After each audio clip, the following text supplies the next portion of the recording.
Hey guys, so today I just wanted to do a quick video going over using fonts in Design Space, how to get a new one uploaded, and then also using the script fonts. So downloading would be the same no matter how you get them. I'm just going to grab one off of the DeFont website. So we've got one up here. I already have it searched. I'm going to get this Miss Kindy font, so we're just going to go ahead and download it. And then go ahead and open up your file and just follow the prompts to get it installed here.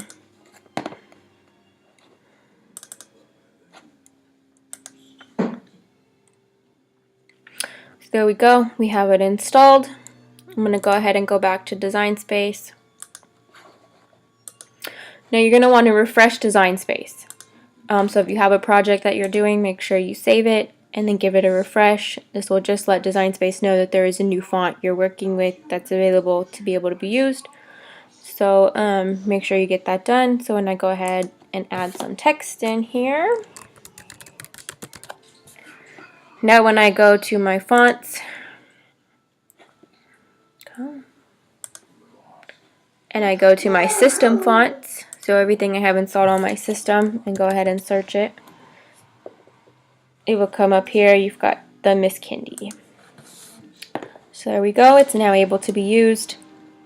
You can go ahead and change the spacing between the letters, move them all closer together, move them farther apart, whatever it is that you need for your project. So I also wanted to show a little bit about dealing with some of the script fonts. Sorry, my mouse is like, move it a little bit and it jumps across the screen. So when we go something like the Magnolia Sky, that's a really popular font. You see it down here, it's all connected in beautiful cursive. It's got all that good spacing in there. So you want to go ahead, you've downloaded it to put into your project.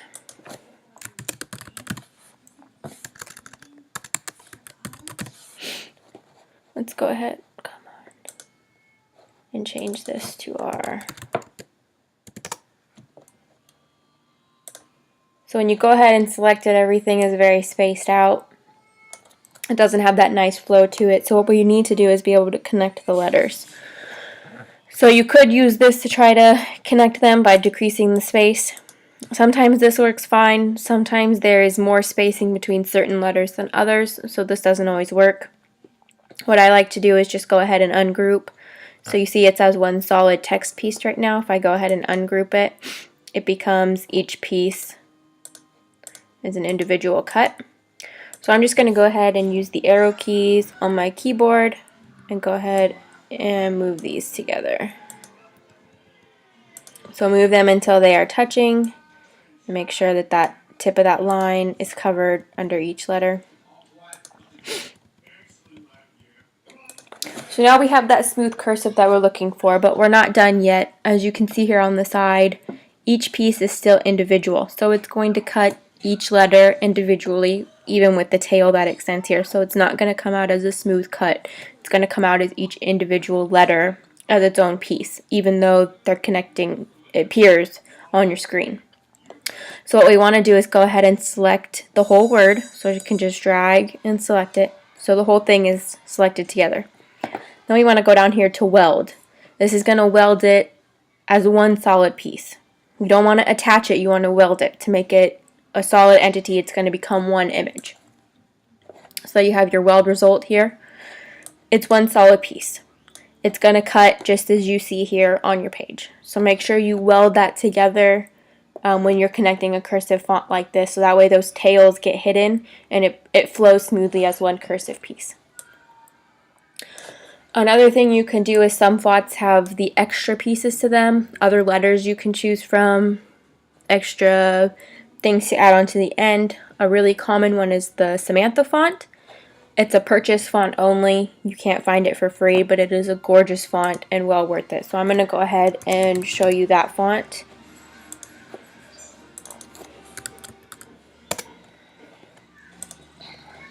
So I know it doesn't look like much here, but Samantha font comes with a lot of extras. So what you're going to want to do is open your font book or your font pad, depending on what system you have. I am working on a MacBook.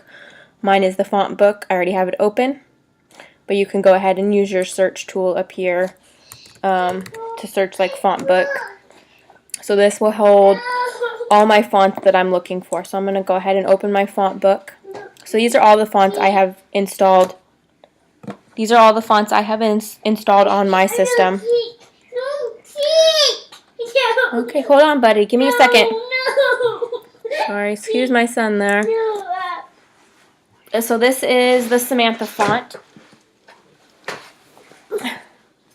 So as you can see here, see how there's a lot of extras to choose from? Bunch of different A's, bunch of different add-ons. Let me see if I can get a couple more here per page. Okay, I know that's a little small, but hopefully you can kind of see what I mean. See how there's many different A's, different tails that they have. See now this A has this glyph. Give me a minute, buddy. Can you go? No. Can you go find Buzz? No. Okay. So you can see the different A's that we had up here, one down here. So I'm going to see about replacing the K on the word I just typed out. So I'm going to just scroll down to the capital K's. Where am I? Oop, wrong way. There we go. Okay, so I see a bunch of different K's here I can choose from. And I'm going to say, let's do this one. So what I'm going to do is select it, and I'm going to copy it. So I'm going to do, for me it's Command C. So I've copied this letter. Now I want to go back into Design Space. I want to replace my K with the one I just copied. So I'm going to select my K and replace it. Aiden, you got to give me a minute, okay? Go. Okay, so there we have that there. Now I want to see if I can replace maybe the T or the E. So let me go back into my font book. I'm going to go all the way down. Capital letters are first. We're going to go down to our lowercase. Let's see if they have a cool T that we can put in there.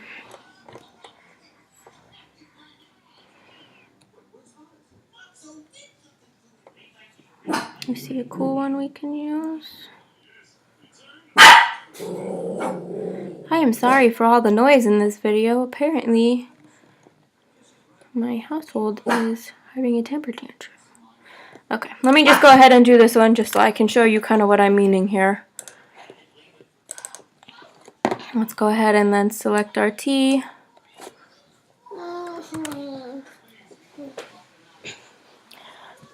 And let's just do an E real fast just so you can see all the differences. Let's go back up. Let's find something that has a nice tail at the end of the E, maybe. What do you think? Nope, those are O's. We're like not even in the right spot. Okay, here we go. Let's just do something with a little flair at the end. Okay. So now I want to be able to connect these just as I did with the Magnolia Sky. We're going to go ahead and ungroup. I'm going to move the K closer just because that seems like less work. Okay, let's go ahead and move our T.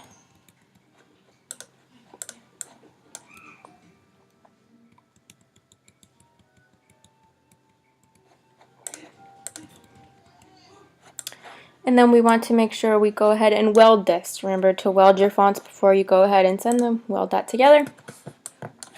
And there you have it. That's using the different fonts out the font book and making a flowing cursive. I would probably go ahead and change that T up again just for my preference there with the dot of the I, but just as a quick walkthrough on how to go about using the extras that you can get with a font. So now when we go ahead and send these to our mat, they're going to cut as that solid entity to be able to weed and apply to your project. So I hope this was able to help you guys using fonts and getting new fonts into your system. If you have any questions, please leave me a comment and let me know. Don't forget to subscribe to the channel to keep up with new videos I post. And please, if you have any suggestions or anything you're looking for some help with, even off of this topic, go ahead and leave me a comment, and I can see about getting a video made for that if it's not something I've already done, or as long as it's something I can help with. So I hope you guys were able to enjoy, and have a great evening.